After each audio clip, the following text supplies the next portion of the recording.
Morning students, how are you? All good? So let us start our class. As you know, हम लोग semester 2 start कर चुके हैं. Semester 2 का chapter 2 start हो चुका है.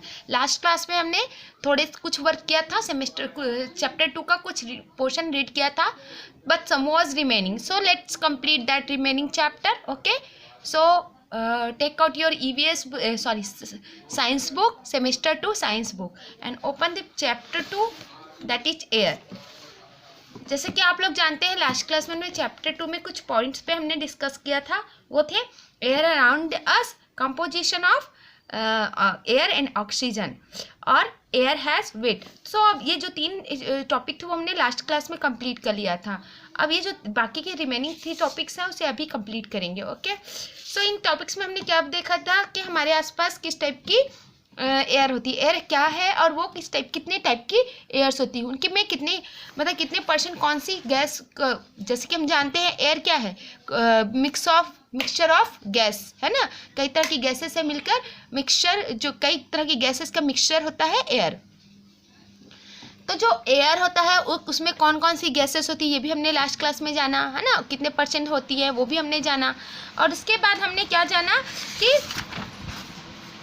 ऑक्सीजन के बारे में, कि ऑक्सीजन हमारे लिए कितनी यूज़फुल है और किन किन चीज़ों में यूज़फुल है. किन किन चीज़ों में यूज़फुल है मतलब जिस तरह हमें ब्रीथिंग के लिए यूज़फुल है उतने ही ऑक्सीजन बर्निंग के लिए भी यूज़फुल है ना.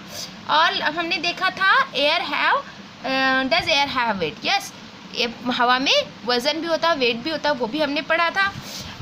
लास्ट क्लास में हमने आपको पेज नंबर 165 में ये होमवर्क दिया था एक्टिविटी का. ये एक्टिविटी करने के बाद आपको रिकॉर्ड लिखना था. सो आई होप आप लोगों ने कर लिया होगा. Let's move in next topic, that is warm air is lighter than a cold air.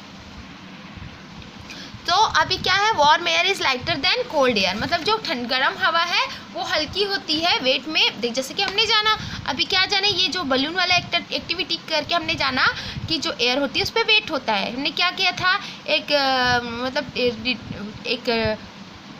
Scale में एक स्केल पे, एक रॉड पे हमने लकड़ी की रॉड को ऐसे लटकाया, उसमें दोनों तरफ फूले हुए बलून को डाला, बांध दिया था इक्वल साइज में, दोनों बराबर थे. एक तरफ को फोड़ दिया तो इस टाइप से एक तरफ झुक गया. जिस तरफ बलून फुला था उस तरफ झुक जाता है. इससे पता चलता है कि जिसमें एयर भरी है वो उसका वेट ज़्यादा है और जिसमें एयर नहीं है उसका वेट कम है. तो इस तरह पता चलता है कि एयर में वेट होता है. लेकिन इसमें एक टॉपिक ये है कि जो गर्म हवा होती है उसकी वेट कम होती है और जो ठंडी हवा होती है उसकी वेट ज़्यादा होती है. चलिए इसके बारे में आगे पढ़ते हैं. When air is heated it expanded and becomes lighter. जब हवा गर्म होती है वो फैल जाती है और फैलने के बाद क्या हो जाती है, वो हल्की हो जाती है. It means that particles of air when heated move away from each other and take up more space. इसका मतलब है कि जब हवा गर्म होती है तो उसके जो पार्टिकल्स होते हैं, छोटे छोटे कण हैं, वो दूर दूर हो जाते हैं और दूर दूर होने के बाद वो ज़्यादा जगह घेर लेते हैं. ठीक है, आगे मूव करते हैं पेज नंबर 166 पे. पेज नंबर 166 ओपन करते हैं. यहाँ भी एक एक्टिविटी दी हुई है. ये एक्टिविटी नहीं है एक्चुअली, इसमें कुछ करना है. मतलब ये एक ड्राइंग टाइप का है. कुछ लिखा है, draw arrows to show that the formation of sea breeze is based on the simple theory that warm air rises because it is lighter.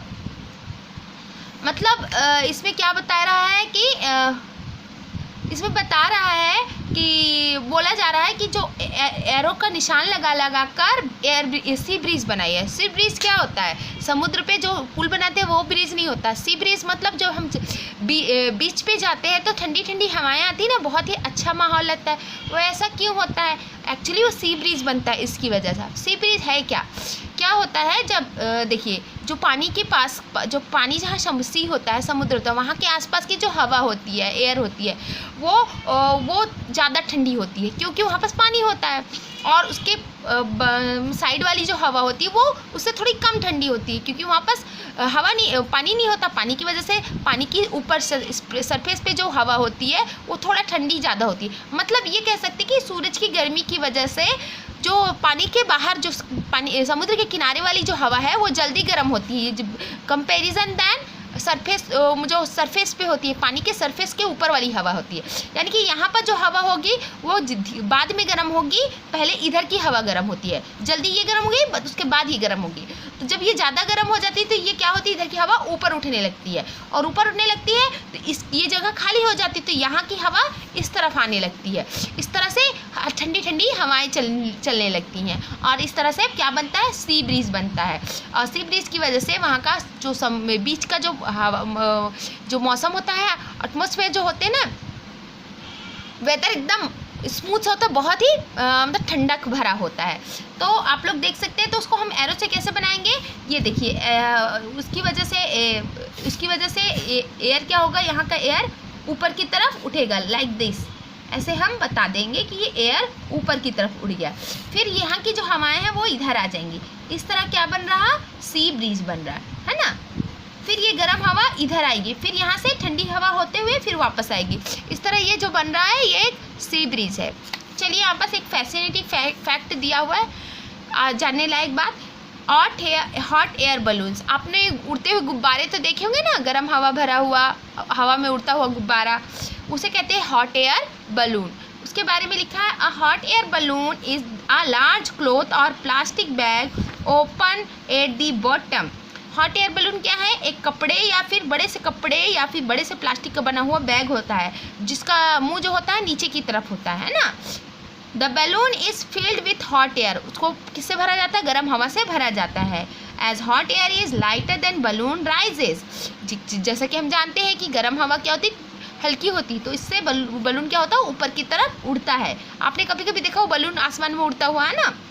When the heated air cooled, the balloon stops rising and comes down. जब गर्म हवा ठंडी हो जाती है तो balloon जो है वो उड़ना बंद करता है और नीचे आ जाता है। Sometimes heaters are attached to control the weight of the balloon. कई बार ना क्या होता है, उसमें हीटर भी लगा दिया जाता है जिससे हवा उसमें गर्म होती रहे, उस बलून का वेट को मेंटेन करने के लिए, ठीक है, कंट्रोल करने के लिए। A hot air balloon carries people in basket attached at its bottom. उसके नीचे, जहाँ से नीचे की तरफ एक बास्केट लगा होता है, उसमें ना लोग उसमें बैठकर उसमें शेयर करते, विजिट करते हैं, है ना, इसी हॉट एयर बलून में कई बार, कई जगह पर। आगे नेक्स्ट पेज पे देखते हैं, पेज नंबर 167। अब व्हाट इज ब्रीज, अब हम जो हमने बताया ना वही चीज़ यहाँ पर बताया, ब्रीज एक्चुअली क्या है, ठीक है। When air moves it is called a wind. जब हवा क्या होती, बहती है, तेज चलती है हवा, तब हम उसे कहते हैं wind कहते हैं, है ना, तूफान हवा। Air moves when it is warm. जब गर्म होता है हवा तभी हवा मूव करती है, मतलब इधर से उधर जाती है। आप लोगों ने गर्मियों में देखा होगा तो लू चलती है ना, लू कैसे चलती है, दरअसल गर्मी की वजह से ना हवा बहुत गर्म हो जाती है और वो ऊपर उठने लगती है, और जब ऊपर उठती है तो जहाँ जगह खाली होती है वहाँ पर साइड दूसरे जगह की हवा आती है तेज़ी से, और इस तरह वो एक लू का रूप, मतलब तेज हवा का रूप, वाइंड का रूप ले लेती है, विंड का रूप ले लेती है।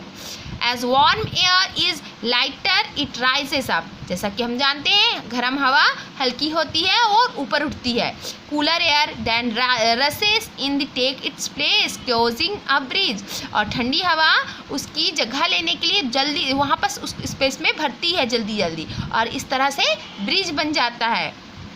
Winds are an important part of our weather, ये हमारे मौसम की हवाएं जो चलती हैं, ठंडी ठंडी हवाएं जो चलती हैं, ये हमारे मौसम की एक बहुत इम्पॉर्टेंट पार्ट है, बहुत ही बड़ा महत्वपूर्ण हिस्सा है। You will learn more about them in the higher classes, इसके बारे में आप बड़ी क्लासेस में और पढ़ोगे। Have you been to an area near a sea coast, तो समुद्र के किनारे पर कभी आपने कोई एरिया में है तो आपने देखा है, कभी गए हो समुद्र के किनारे वाले एरिया में। The weather over there is very pleasant during the day time, वहाँ का जो मौसम होता है वो दिन के टाइम में बहुत ही खुशनुमा होता है, बहुत ही अच्छा होता है। Air above the land gets heated quickly as compare to the air above the sea, जैसे कि अभी हमने पहले बताया कि जो लैंड की होती है यहाँ की हवा जल्दी गर्म होती है, इसके कंपैरिजन में यहाँ जो पानी के ऊपर की जो हवा है उसके कंपैरिजन में जल्दी गर्म हो जाती है। Being warm the air above the land rises up and cooler air from sea rushes in to take its place making it pleasant. और गर्म होने की वजह से जो एयर है वो ऊपर की तरफ उठने लगती है और ठंडी हवा उसकी जगह जो समुद्र के ऊपर में है वो उसकी जगह लेने के लिए इधर आती है, मतलब लैंड की तरफ आ जाती है और इससे वो जगह कितनी हो जाती है, खुशनुमा हो जाती है. This breeze which blows from the sea toward the land during daytime is called sea breeze. यह जो ब्रिज बनता है मतलब दिन में जो ऊपर की तरफ गर्म हवा उठती है और ये वाली हवा इधर आती है और ये फिर वापस इधर आती है या फिर ठंडी होती है, इस तरह एक ब्रिज बनता है. ये ब्रिज बनता है इस दिन के समय में, इसे ही क्या बोला जाता है, सी ब्रिज कहा जाता है. So student, is it clear? I hope ये आप लोग का चैप्टर क्लियर हो गया. यहाँ पर पॉइंट टू रिमेंबर दिया हुआ है, चलिए उसे पढ़ लेते हैं. नंबर 1 था, we can not see, air is all around us, it is also present in soil and water. जबकि बोला जा रहा है कि जैसे कि हम नहीं फिर देख नहीं पाते, जबकि हम देख नहीं पाते हवा को, फिर भी वो हमारे चारों तरफ है और ये हवा में, मिट्टी में और पानी में भी मौजूद होती है ना.